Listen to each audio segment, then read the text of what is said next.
viewing. The link's available on the CFA website. Usual stuff about phones off, lines off, good. Apologies for absence. So we've got Callum, who's at a conference, who's online, who will interject when necessary, and Paul Weston will be doing most of Callum's job. We've got Ray Buttier, who's apologising. We've got a new guy next morning. He's the substitute for Ray. We've got apologies from Stuart Ray, and we thought we'd have apologies from her worshipfulness, Sue Barton. So declarations of anybody on the agenda. Recorded none. Urgent items, I can tell you there are none. Chairman's announcements, I won't speak long about them. You've seen them in front of you. What I'll do is, because they're of interest, I will ask Callum to tell you a little bit about the variable response vehicles, because they're new. Explain to new members what direct entry is and how we're getting on with it. And I also asked Callum, I also asked Paul for a short update about humanitarian assistance, which we attend. As you know, I get the emails. I notice you get quite a few, and explain to us how you're getting on. Christmas Carol service, as you guys know, is on the 11th of December at 6:30. It's in the cathedral. Nice there. I know it's a bit of a drag into the city for those of us that live on the outskirts of the county, but if you can get it, you'd be welcome. That's it, isn't it? So, Callum, do you want to update us on anything interesting? 3 items: variable, direct entry, and humanitarian assistance. Yeah, thank you, Chair, and good morning, members. My apologies for not being able to be there in person. It's the only way I could juggle the diary. So if we start with variable response vehicles, these are a new type of vehicle for us. They kind of sit somewhere between the much smaller tactical response vehicles and a full-size fire engine. Really ideally suited for our on-call stations where crewing is continuing to be a bit of a challenge for us. And it should provide us a very good opportunity to make availability maximum as we can do, really make it count, but also upgrade some of the capabilities, particularly in and around extreme weather, both in terms of the summer challenges we faced in the long hot summer last year, but also the winter challenges we faced with flooding, snow, ice. The first vehicle has been operationally available at Market Bosworth for probably about 6 weeks now, to very good effect. It's been a very busy fire engine at the moment, going to over 30 calls, with the feedback being exceptionally positive. The second one joined us about a week and a half ago, and it's just going through its last testing and plating and certification. So that should go on the run at Wigston in the coming days or weeks. We're going to run them for a trial, for a 12-month trial, just to make sure they're really as good as we think they are. That's first of all going to be at Market Bosworth and Wigston, and then after 6 months that is going to switch to Uppingham, and then the second one will also be based in the city centre at Central Fire Station for a 6-month period. So really quite exciting for us. They're proving to be really good so far, but we do want to get a decent look at them. It also offers us the potential of some efficiencies moving forward with potential reduction in the fleet size whilst maintaining operational availability, but we'll have to wait and see how the trial goes on that. With regards to direct entry, this is a new scheme being piloted by the National Fire Chiefs Council. We have taken part of it as one of 7 services taking part of it, and it enables us to bring new managers into the service at station manager level. The idea behind it is a bit of a mixture of diversity in approach to leadership skills and management, but also a way of hopefully improving our diversity within the fire sector at middle manager level rather than just entry level and pulling people through. It's quite an in-depth programme, probably lasting 2.5 to 3 years for each of the candidates. They'll come into service and then they will attend a number of courses together to really develop their incident command skills and operational skills. So just to kind of assure members, it's a really good scheme, hopefully for improving our diversity in the organisation, but there will be no operational risks until they have demonstrated the correct level of skills, competence, and able to incident command or command incidents at the right level. So it's a good initiative for us. We're part of the national trial. We've got 1 member of staff who's joined us already and another one joining us in early December. So we'll have 2 candidates. Certainly the first candidate has really hit the ground running and is stretching us in some really positive directions and asking some healthy questions. And then finally, humanitarian services. As the chair's quite rightly identified, the number of incidents that we're attending goes up. We held quite a healthy debate about this at the Corporate Governance Committee only last week. It's an area of business that seems to be growing, and we do have some concerns. Leicestershire Constabulary are currently running their initiative, which is called the Most Appropriate Agency, which is potentially going to see them stepping back from a number of incident types to get other agencies to attend. That has the potential to impact on our call profile quite dramatically if we're not careful. And whilst, of course, we're here to help our communities however we can, we'll have to be very careful not to get overwhelmed or drowned in the sheer call volume that the police are potentially talking about.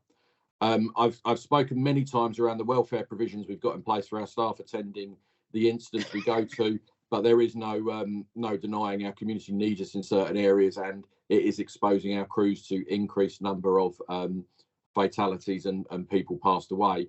Obviously, what you don't see in the reports is the times when we've really made a difference and affected rescues and saved someone's life. So there is a balance to tell around that story.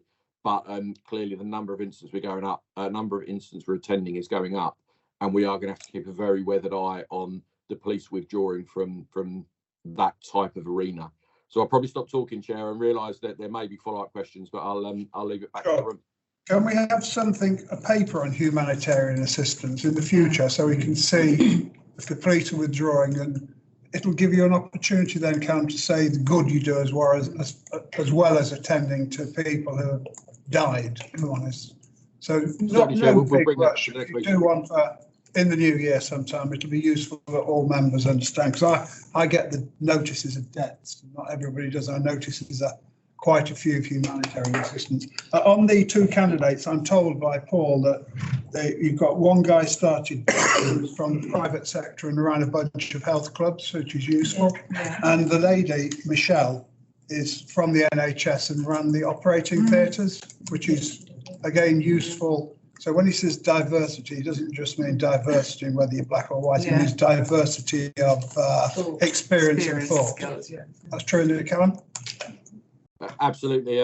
Joe's experience has been really useful for us already, and Michelle, when she joins us, will you won't find much more of a pressurised environment than a operating theatre, and making sure things are in the right place at the right time. So yeah, diversity of thought, but equally diversity in our middle manager ranks as well. It's only fair to say, Chair, as well, that isn't unanimously supported. The Fire Brigades Union have some concerns over it. I actually appreciate some of their concerns, but I am satisfied that there are some really good safe systems of work there, so they won't be going out operationally until they've demonstrated those competence, which I believe meets those concerns quite well. Very good. Any questions for Callum? Nope. Great. Right. So the next agenda item are a whole bunch of minutes. So we've got the minutes of the Fire Authority on the 4th of October, which I was here, so I'll formally move. Yes, and I. Are we all happy with those minutes? Thank you. And then the second set of minutes is 22nd November. It says Betty, you were chair. Yeah. Oh no, I've got 20th September. September, corporate governance. Yeah. You move those, Betty. I move them, yeah. And Neil? Yeah. You second them? Yeah. Happy to do so. Yes. Good. So that's those moved. Then we've got corporate governance. First main item on the agenda is the service delivery update. That's on 19 to 24. I think you're doing this, aren't you, Callum? This one's me, Chair. Oh, Paul's doing it. Okay, Paul, over to you. Thank you, Chair. Good morning, members. The paper or the report covers the work undertaken in service delivery for the first 2 quarters of 23-24, and it predominantly covers prevention, protection and response. Members will note from paragraphs 7 to 11 the continued increase in the number of home fire safety checks and community safety work being undertaken. The increase this year has gone from 6,467 the previous year to 8,074 this year to date. That's a massive increase on where we were 2 to 3 years ago, and it is having a dramatic impact in our performance. For example, we can demonstrate by increasing the number of home fire safety checks, we're actually decreasing the number of primary fires that we go to. That's resulting in a decrease in the number of injuries and fatalities. So what the boss has done is actually done a vlog to the whole of the service explaining that the more we do, the more positive impact we're having in the community. And we're actually seeing that in our performance figures nowadays. That work is, we're still driving forward our community safety, because it's massively important that not only can we reduce the calls, that we can actually have a positive outcome for members of the community. But the work doesn't stop there. I'm also pleased to say that we're having a massive positive impact in our fire protection work. And the fire protection is where we engage with local businesses, ensuring that their premise is safe and compliant with the fire safety order. To help and support those, we're also now engaging in business seminars. So we're actually, rather than just turning up and speaking to them, we're giving them the opportunity to attend a number of seminars to see how they can be compliant, what actions they can take to ensure that their business and their premise is also compliant. One of the impacts of us doing more fire safety audits is we are now seeing an increase in the number of actions we're having to take against businesses. There's a positive to that, and the positive is that we are now assured that we are targeting the right businesses. We are targeting the right premises. Our aim is to ensure that we continue to deliver safer people and safer places. Performance-wise, I'd like to report in paragraphs 22 to 26, on-call availability does remain an issue. Whilst we've seen an increase this year to date, it is proving to be an issue. And it is not just local to Leicestershire Fire and Rescue Service, it is a national issue. Where I'm pleased to report that we're in the 60%, our colleagues over the road in Warwickshire were down in their 30s. What that has led them to is actually reducing their number of on-call stations, and they're trying to do something different. What we're doing differently is we're introducing, as the boss has already said, the variable response vehicles. I personally believe that will have a massive impact. The one at Market Bosworth, whilst it's only been there a few weeks, has gone from 68% to just over 90% availability. I don't want to commit to saying that will be the standard because it's a new machine, a lot of interest. I think it will drop off into the 80s, but that will still demonstrate a near 20% increase on one station alone. That covers the majority of the paper, Chair, and I'm happy to take any questions. Sure, great. Neil. Thank you, Paul. I appreciate the report. I was just interested in what you were saying about the business seminars, engaging with the business community to a greater awareness of what they can do in terms of improving their fire safety. What sort of take-up are you getting from the business community? Are you content with the way in which this is being rolled out? And could you also perhaps just give an indication of how many that you've had and the locations where these seminars take place? So, Chair, if I may, yes, we are having a big take-up. It started off small, but as with everything, it grows. We're engaging in the partnership Better Business for All. So the people that are subscribing to that and to the Chamber of Commerce are actually attending these business seminars. Today, we've run in the region of 10. We're expanding it across the whole of the region. So our partners in Derbyshire and Nottinghamshire are also jumping on board for those businesses that may have multiple sites or those ones that are near the border. So we're getting a big take up on those. We are developing a series of video clips that can actually go onto the website. So if people can't attend, they can actually log on to our YouTube channel and be able to view various different areas. So it might be what is an inspection, what is an enforcement, what is the regulatory reform order, to enable business owners to, if they can't attend, they can actually engage through the video channels. Good idea. Thank you very much. Samantha. Melissa? Sorry. That's all right. That's your name. I know, and I got it wrong. What fun. Thank you, Chair. My question is about the attendance times at life critical incidents. And I'm just wondering, obviously ours are slipping and the reasons for that about the morality of so many of those road traffic incidences. But I wondered whether that was kind of a national picture or that was a specific local issue, and what the early responses to the consultation about that were telling us, please. Thank you. So to answer it in two parts, we have had a number of responses to the CRMP. The issue around attendance times is a national issue. It is increasing nationally, not just in Leicestershire. Part of the increase, it's because of our success, if that makes sense. So our average attendance time, because we're driving down the number of fires in primary fires or life risk fires, what that's actually doing is having an adverse effect on a percentage basis to the RTC. So you would attend more fires historically, which would bring your average attendance times down because they're in built up environments. Whereas the road traffic collisions happen in the rural locations, the percentage kicks back onto RTCs, which makes the attendance times longer. What we've done through the CRMP is we've said that we will still maintain that 10 minutes to life risk incidents involving fire, but because of the travel distances, we will extend it to 12 for road traffic collisions.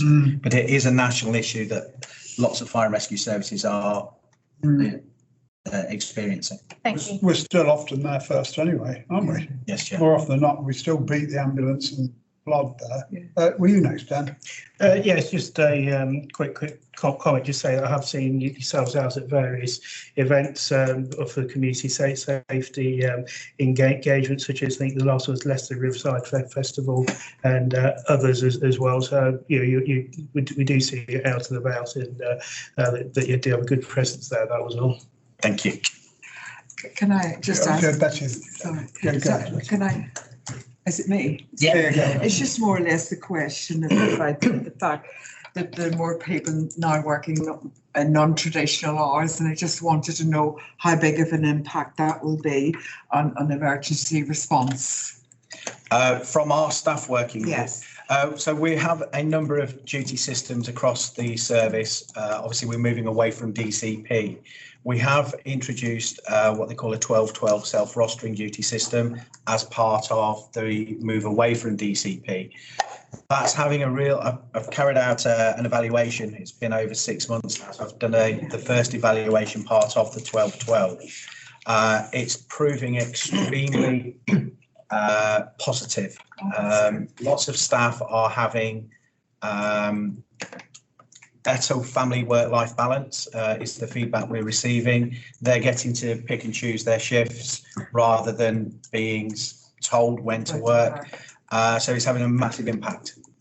I personally think it is one for the future, but that's one I'd have to fight with the Fire Brigade Union nationally. Yes. Good luck with that. Go ahead. Thanks, Chair. Following on from Melissa's, Samantha. I'm sure she's got questions of her own. Obviously, I understand that you can maintain the 10 minutes because you know where people live, so you can work out where you need to be stationed for that. Obviously, with the RTCs, the problem is they can be anywhere, and so you've got a longer distance to travel, etc.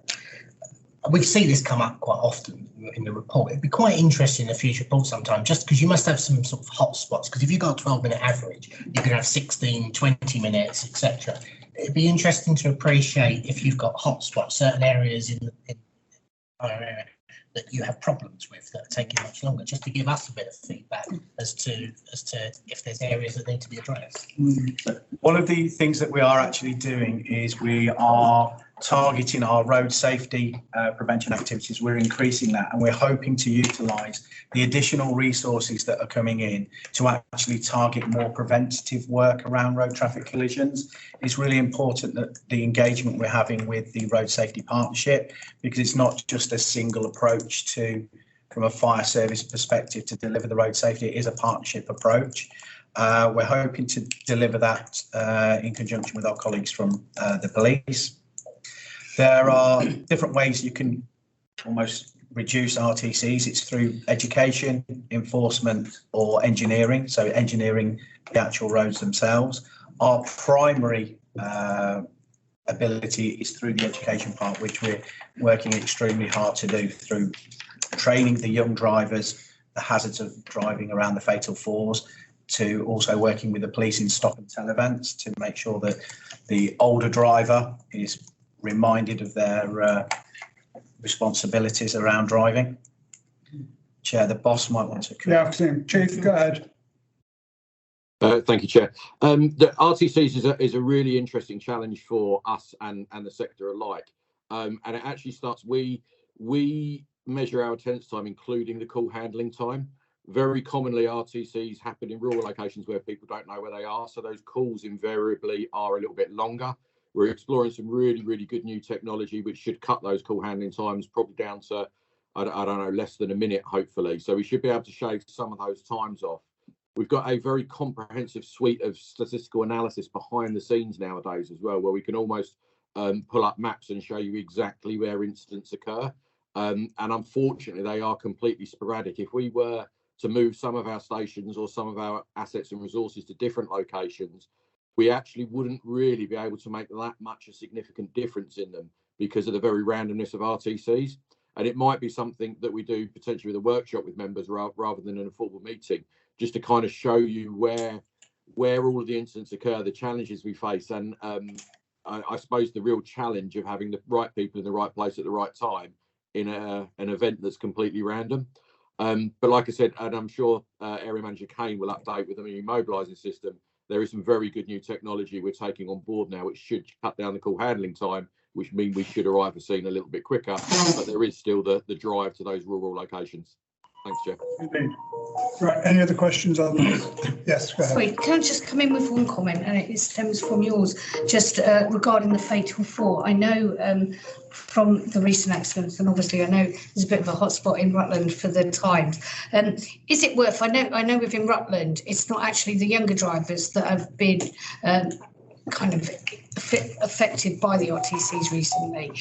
So I was wondering whether there was any kind of thoughts on bringing the fatal four to the older generation, shall we say. So we've got that great minibus, which is fantastic for the young people. So that was it, on whether there's any scope for bringing education again to the older people.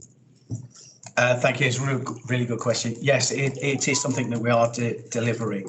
One of the challenges that we face around the education is because of the transient nature of the county. Are we targeting the right people? Are we actually? Are there? And it's some work that we're undertaking at the moment on our analysis. Are the people that are being impacted by RTCs actually from Leicestershire? And if they're not, how can we influence it from a national perspective? But it is something that we are looking at and trying to deal with. Okay, good. So we have to just receive this. We note the content. So we'll have a note. Yes. Moving on then. So the next one is it 9? Yes. Statement of account. So Amy here from the city will present, and we've got Gavin Barker from the ZARS on screen. I think this is Gavin's last set of accounts. Yes, it is. You're ashamed to be losing you, Gavin. We thought you were good, but unfortunately you've lost the tender. Okay, Amy, over to you. Okay, so in front of you, you've all been presented with this year's set of accounts. They have been to the Corporate Governance Committee first, the draft version. Mm-hmm. You are being asked as the CFA to approve the statement of accounts, the letter of representation, and the annual governance statement. There has been a couple of changes around our treatment of the workshops in Castle Donington in the accounts that have been changed since the draft that went to Corporate Governance Committee. In addition to that, we are asked to put an extra recommendation in this year. We are waiting for the final valuation figures from GAD, who do our firefighters' pension, and also the county pension scheme hasn't been signed off from an audit perspective yet. So we are suggesting that you delegate that to me. Because that's a technical account and it won't affect the resources that the organisation has available. So recommendation is that you delegate the powers to me to change that for the final version of the accounts, which we will then report of the impact of those accounting entries back to the next CFA. Otherwise, I'm not going to go into loads of detail around it. I'd suggest probably Gavin does his report because that picks up on all the detail. Okay, Gavin, your moment in the sun, your last one with us. Yes, thank you, Chair. It is my last year undertaking your audit, and I'll be sorry to lose you, but I think you'll the audit that's taken over will be sort of work well with you as well. I'm absolutely sure of that. I'd just like to introduce Tom, who's on the call as well. Tom's the audit manager on the audit this year, and he's joined the call to help me with any difficult questions that you might pose to me after I've sort of briefly presented our report. In the executive summary of the report, we say that we are anticipating issuing an unqualified audit opinion, and although we haven't yet completed our work on value for money arrangements, we, based on what we know so far, we really don't expect to be reporting any significant weaknesses or recommendations, but we do have to complete that work, and we'll report on that in due course. Page 7 of the report includes the outstanding matters at this stage. The only ones I want to draw to your attention are the same ones that Amy mentioned. So we haven't yet got the assurance letter that we need from the pension fund auditor. The pension fund auditor has assured us that we'll get that assurance very soon. I think they were hoping to provide it by the end of the month or very early in December.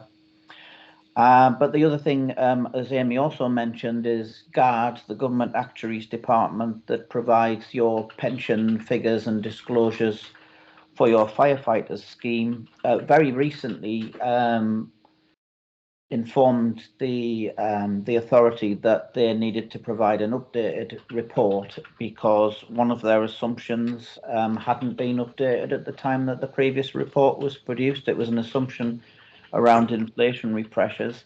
They estimated that it would have just over 2%, I think, impact on the authority's liabilities that are disclosed in the accounts, which will be a material figure. But as Amy also pointed out, although the liabilities will increase quite significantly, it doesn't have any impact on the resources available to the authority. They are technical accounting disclosures. They are based on actuarial assumptions at a particular point in time. They tend to swing from year to year anyways as the assumptions change. And particularly at the moment, given the sort of high inflationary pressures in the economy, they have sort of swung once again as a result of that. But we won't be able to conclude the audit and sign off until GARD provides your officers with the updated actuarial report, which they promised in early December. But essentially, as soon as you have that report have reflected the changes in the financial statements, as soon as we have the pension fund auditor assurance, and Amy, sort of under your delegation, has sort of certified the final financial statements and provided us with a letter of representation right at the point that we're about to sign off, we'll be able to issue our audit opinion. So we are hoping it won't take long. We're certainly hoping it's done before Christmas, because it is important. There's a lot of audits being delayed across the country, but it is important for sort of accountability of public funds that we try and deliver the audits as soon as we can. So that's the plan going forward. The rest of our report, just to draw to your attention, we carried out our work in accordance with what we'd reported in our audit strategy memorandum, which is essentially our audit plan. We identified significant risks. We haven't got anything significant to report on those other than the two things I've mentioned around pensions. When we talk about significant risks, it's not that we suspect a problem with the authority's financial statements at all. It's just we're required by our professional standards to remain sceptical, and really the things that we identify as significant risks are sort of things that are areas of focus for us during our audit. The quality of the financial statements that have been produced, we know they need to be updated for this GARD report, is high. It's a very professional set of financial statements. We have the full cooperation of management, both sort of the treasurer and also the officers that sit within the brigade producing the accounts. Good working papers are prepared to support the statements, I think there's been particularly good working relationships and good working with, between my audit team led by Tom and officers, and I think that, you know, we can't do the audits without that sort of level of cooperation, and it's also clear that the people involved take a pride in the financial statements, and that's important as well. We've summarised the misstatements that have been identified during the audit within the sort of tables in one of the sections of our report. The only significant one is the one that mentioned, that Amy briefly mentioned earlier, around operating lease. 2 operating leases have been capitalised and reflected in the financial statement. And the sort of corrections on page 21 of our audit report correct that, and also it's been treated as a prior period adjustment, so there's some restatement of the prior periods. The irony about that is they'll probably need to be brought onto the financial statements in future when the new leasing international financial reporting standard comes into place, because of that it would then be appropriate to bring them onto the financial statements most probably. But that's not the prevailing accounting standard, so that's why those corrections are required. In the appendices, we include the text of the management representation letter. We include the text of our audit report. That is the easy read audit report. It may not feel like it if you actually sort of go through it. It's a clean audit report with a clean opinion. There are no exceptions identified in it at all. But we do take 4 pages of sort of detailed text to provide that sort of clean audit opinion. Appendix C is really important to us. It's about our independence. Our independence is very important to us. It's also essential for us to be independent under auditing standards. We constantly monitor it, and we feel that we are independent and objective, and we can report without fear or favour. Finally, as it is our last audit year, we'll be handing over to a new auditor soon. It's our aim to make that process as smooth as possible, work with the other auditors to make it as seamless as possible. And I just would like to sort of finally say that I have enjoyed working with the authority over the 5 years that I've been involved. And I've certainly enjoyed working with sort of Amy and her predecessors, and similarly people in the brigade.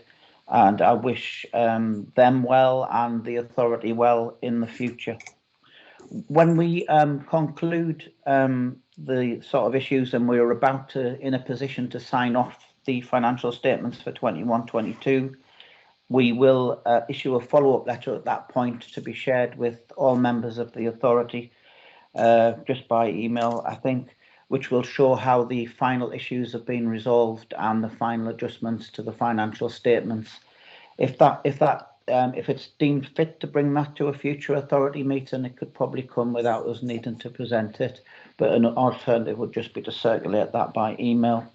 And then our final report to the authority will be the auditor's annual report, which will include our value for money commentary. We're hoping to complete that by the end of January 2024.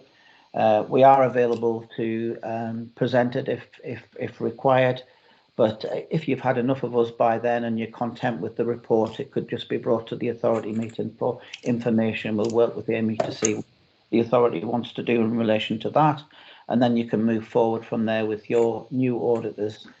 That's all I wanted to say, Chair. So thank you for listening. I'm quite happy to take any questions or listen to any comments that members might have. So thank you.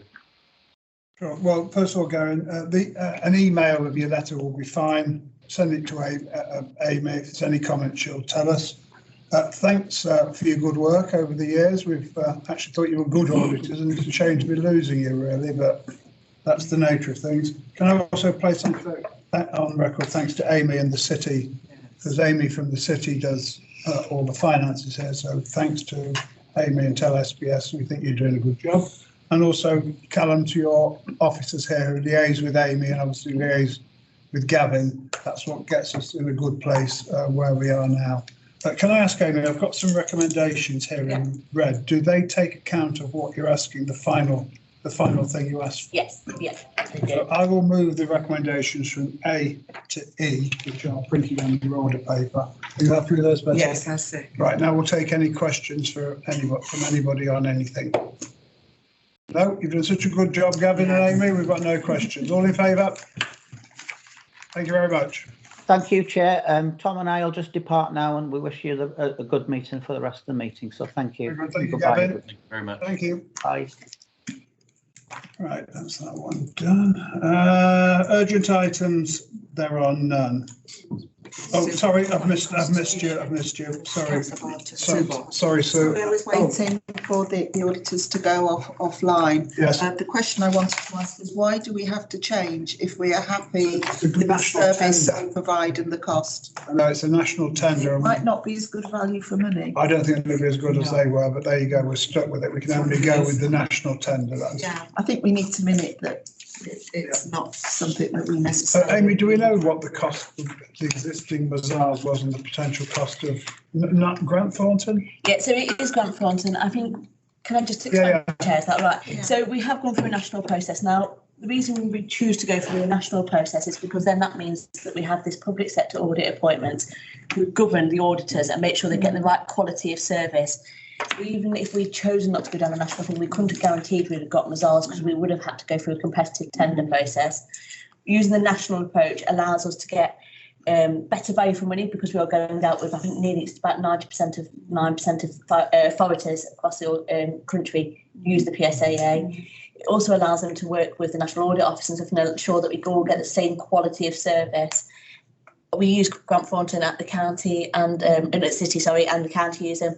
It is going to be more, but actually even the contracts that Mazars have won have got additional charges this year because there was a lot more work for auditors nowadays because they have to comply with a lot more standards because they comply with private sector standards, even though we are public sector organisations. They have a lot more work to be done around value for money. So the fee would have gone up no matter which audit firm we would have had this year. But I've never had an issue with the Grant Thornton work. I'm not aware the county have. So I think we would still get a good quality of service. We've already got those working relationships there. So I think that will help. My comment wasn't meant to be disparaging towards the new auditors. It's just that for me, loyalty means an awful lot as well. Can I just come in on that? Yeah. Also, the important thing with actually the auditors is actually it's really good practice to swap. And actually we shouldn't, because actually you'll find where the fake relationships fall down, it's where someone's had an audit firm for too long. All right. So actually it's also a really good thing to swap. Yeah, I can understand So that. The county's going to start switching to Mazars. Bazaars, maybe, yeah. They're not on this one, I don't think, but at some point, yes. Okay, thank you for that, Amy. So item 10 is Lauren, review revision of the Constitution, always a riveting topic. Yes, it's dry, hopefully uncontroversial. We have to do an annual review, obviously, of the Constitution to make sure it's fit for purpose and up to date. It's been to the Corporate Governance Committee who supported the proposed changes. They're outlined in the report. The most, I'll just take you through them. 6.1, an amendment to the number of CFA meetings, just to give a little flexibility in relation to that rather than the sort of rigid number per annum. Changes to the Employment Committee terms of reference to enable the Employment Committee to make the appointment rather than make a recommendation to the CFA, which seems a more meaningful process, recognising the role of the Employment Committee. Change in membership of the Corporate Governance Committee to allow for the appointment of the independent members, and then the rest of the changes are to just update and reflect some new policies and a refresh of policies that were undertaken earlier in the year to the anti-fraud and corruption strategy, again approved by the Corporate Governance Committee. Come to this committee today because only the CFA can change the Constitution. So that's really all I want to say on it, Chair. The detail of the changes are set out in the appendix if anyone wanted to sort of have a look at the meat a bit. Good, I'll move to receive it. I think that's what we're doing, receiving, isn't it? Lauren, Yes, and approving the changes. And approve the changes, sorry. You okay with that? Second All happy? Yes. Great. Okay, before we go to, no urgent items, sorry. Before we go into private session, remind everyone the next meeting of the Combined Fire Authority is here on a very romantic. Obviously, the chief doesn't do romance. Exclusion of press and public, I move it under section 100A of the Local Government Act 1972, public be excluded from an item of business on the grounds that involves the likely disclosure of exempt information with regards to the mobilising system progress update. I'll move. Betty? Second. All happy? Yep. I'll just wait then now till